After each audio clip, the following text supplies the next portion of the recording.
Contact করে ওয়াজ করা যাবে কি? আশ্চর্য লাগে। একটু আগেও কিন্তু মাসালাটা বলেছি, ন্যাক কাজ, ওয়াজ যদি ন্যাক কাজের জন্য হয়, ওয়াজ যদি ন্যাক কাজের জন্য হয়, ন্যাক কাজের কন্ট্যাক্ট নাই ভাই, এটা হতেই পারে না। এমনকি যদি কিছু একটা টাকাও না দেয় ওয়াজের জন্য, কিছু কোনো কন্ট্যাক্ট করবেন না। ওয়াজ যারা কন্ট্যাক্ট করে তারা নিজেরও সওয়াবের অধিকারী নয়, কাউকে দিতেও পারে না। এটা কিরকম হচ্ছে জানেন? ওই যে অনেক জায়গাতে কোরআন পড়ে পয়সা নেয়, দেখছেন না? কোরআন খতম করে টাকা দেয়, হ্যাঁ, ওই খতম করে টাকা নেয়, ওইটার মতো হয়েছে। এগুলি এই কাজ করে, এটা আসলে জায়েজ নেই।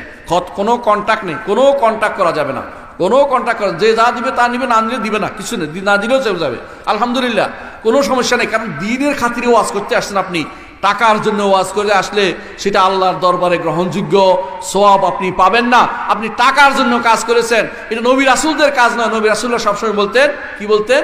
মা, তোমাদের কাছে আমি কোনো সওয়াব, কোনো প্রতিদান চাই না, কোনো টাকা চাই না। নবী রাসূলরা সবার থেকে এটা বলতেন। এর অর্থ হচ্ছে এরা নবী রাসূলদের উত্তরসূরি নয়, এরা হচ্ছে দুনিয়াদার, এদের সম্পর্কে সাবধান থাকবেন।